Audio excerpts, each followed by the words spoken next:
നമസ്കാരം. ഓട്ടപ്രദർശനത്തിലേക്ക് എല്ലാ പ്രേക്ഷകർക്കും സ്വാഗതം. പാതിവില തട്ടിപ്പ് എന്ന ഒരു സാമ്പത്തിക തട്ടിപ്പ് ഈ അടുത്ത കാലത്തായി കേരളത്തിൽ വലിയ ചർച്ചാ വിഷയമായിട്ടുണ്ട്. അനന്തു കൃഷ്ണൻ എന്ന് പറയുന്ന ഒരു വ്യക്തി ഈ കേസുമായി ബന്ധപ്പെട്ട് അറസ്റ്റിലാകുന്നു. അതായത് പകുതി വിലയ്ക്ക് സ്കൂട്ടറും ഉൾപ്പെടെയുള്ള ചില ഉപകരണങ്ങൾ നൽകാം എന്ന് പറയുന്നു.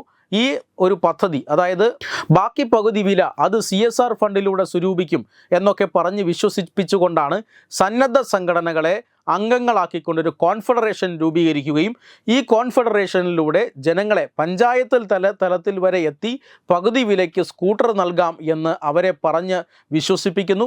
അതിനുശേഷം അവരിൽ നിന്നും ആ പകുതി വില വാങ്ങുന്നു. ഏതാനും പേർക്ക് സ്കൂട്ടർ നൽകി, പക്ഷേ ഭൂരിഭാഗം പേർക്കും സ്കൂട്ടർ പോയിട്ട് ഒന്നും കിട്ടിയില്ല.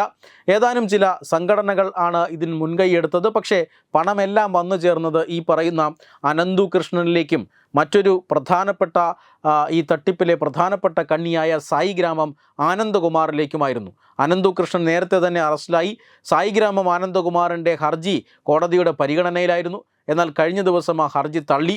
അതോടുകൂടി ക്രൈംബ്രാഞ്ചിൻ്റെ കസ്റ്റഡിയിലാവുകയും ചെയ്തിരുന്നു. ഇപ്പോഴാണ് ഇന്ന് ക്രൈംബ്രാഞ്ച് വ്യക്തമായി തന്നെ പറയുന്നുണ്ട്, ഈ കേസിൽ ഒന്നാം പ്രതി അനന്തു കൃഷ്ണനല്ല, മറിച്ച് സായിഗ്രാമം ആനന്ദകുമാറാണ്.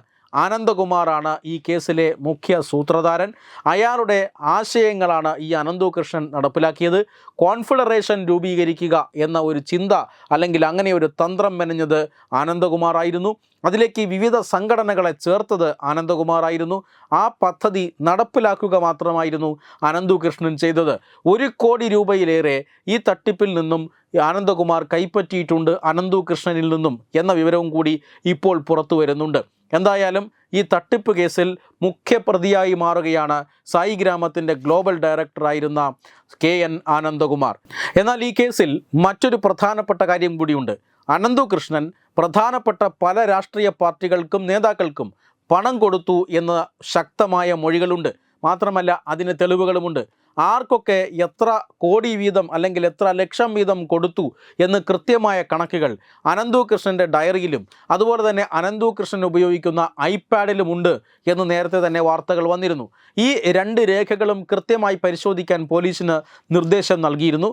പക്ഷേ അപ്പോൾ തന്നെ സർക്കാരിൽ നിന്നും പോലീസിന് അല്ലെങ്കിൽ അന്വേഷണ സംഘത്തിന് ഒരു നിർദ്ദേശം എത്തിയിരുന്നു. അതായത് ഈ പറയുന്ന ഡയറിയിൽ നിന്നും ഈ പറയുന്ന ടാബിൽ നിന്നും അല്ലെങ്കിൽ iPadൽ നിന്നുമൊക്കെ കണ്ടെത്തുന്ന കാര്യങ്ങൾ, അത് ഉന്നതരെക്കുറിച്ചുള്ള വിവരങ്ങൾ അതൊന്നും പുറത്തു വിടരുത് എന്ന് കൃത്യമായ നിർദ്ദേശം നൽകിയിരുന്നു.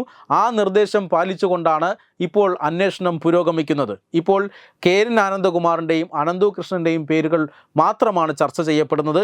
നിരവധി രാഷ്ട്രീയ നേതാക്കൾ, അതായത് MP-മാരും MLA-മാരും എല്ലാം തൻ്റെ കയ്യിൽ നിന്ന് പണം വാങ്ങിയിട്ടുണ്ട്, ഈ തട്ടിപ്പ് പണം കൈപ്പറ്റിയിട്ടുണ്ട് എന്ന് അനന്തു കൃഷ്ണൻ ആണയിട്ട് പറയുന്നുണ്ട്. അതിൻ്റെ ചില തെളിവുകളും അനന്തു കൃഷ്ണൻ പോലീസിനും അന്വേഷണ സംഘത്തിനുമൊക്കെ നൽകിയിട്ടുമുണ്ട്. എന്നാൽ അവരുടെ പേരുകൾ പുറത്തു വരുന്നില്ല. ഇപ്പോൾ അവരുടെ മേലിലേക്ക് അന്വേഷണവും പോകരുത് എന്നുറപ്പിച്ചിരിക്കുകയാണ് സർക്കാർ. ക്രൈംബ്രാഞ്ച് ലഭിച്ച നിർദ്ദേശമനുസരിച്ച് രാഷ്ട്രീയ നേതാക്കളിലേക്ക് അന്വേഷണം പോകരുത് എന്നായിരുന്നു. അതിപ്പോൾ ക്രൈംബ്രാഞ്ച് ആവർത്തിക്കുന്നുണ്ട്, രാഷ്ട്രീയ നേതാക്കളിലേക്ക് അന്വേഷണമില്ല. അതിനൊരു കാരണവും ക്രൈംബ്രാഞ്ച് പറയുന്നുണ്ട്. രാഷ്ട്രീയ നേതാക്കൾ ഈ പണം, കൈക്കൂലിപ്പണം കൈപ്പറ്റിയിട്ടില്ല എന്നല്ല അതിനർത്ഥം. അവർ തീർച്ചയായിട്ടും പണം കൈപ്പറ്റിയിട്ടുണ്ട്, അത് പക്ഷേ സംഭാവനയായിട്ടാണ് എന്ന് മാത്രം എന്നാണ് ഇപ്പോൾ ക്രൈംബ്രാഞ്ചിൻ്റെ കൺക്ലൂഷൻ. എന്തായാലും ക്രൈംബ്രാഞ്ച് അന്വേഷണം രാഷ്ട്രീയ നേതൃത്വത്തെ, അത് ഇടത് രാഷ്ട്രീയ നേതൃത്വത്തിലെ ചില ആളുകളുമുണ്ട്, വലത് രാഷ്ട്രീയ നേതൃത്വത്തിലെ ചില ആളുകളുമുണ്ട്, ഇവരെയെല്ലാം ഒരുമിച്ച് വിട്ടയച്ചുകൊണ്ട് അല്ലെങ്കിൽ ഇവരെ ബാധിക്കാതെ മറ്റ് അന്വേഷണങ്ങൾ നടത്താനാണ് ഇപ്പോൾ ക്രൈംബ്രാഞ്ച് തീരുമാനിച്ചിരിക്കുന്നത്. ചുരുക്കം പറഞ്ഞാൽ പാതിവില കേസിൽ സമഗ്രമായ ഒരു അന്വേഷണം കേരളത്തിൽ നടക്കില്ല. എന്തായാലും ED അടക്കമുള്ള അന്വേഷണ ഏജൻസികൾ ഇതിനോടകം തന്നെ ഈ കേസിൽ ഇടപെട്ടിട്ടുണ്ട്. അതുകൊണ്ട് തന്നെ കേന്ദ്ര ഏജൻസികളിലാണ് ഇനിയിപ്പോൾ ജനങ്ങളുടെ പ്രതീക്ഷ. വെബ് ഡെസ്ക് തത്തുമൈ news. Branding partner Edubix online executive education. Focus physiotherapy centre Pattom. Unnat engineering Gujarat. തീർത്ഥയാത്ര.com. Iron build Gujarat.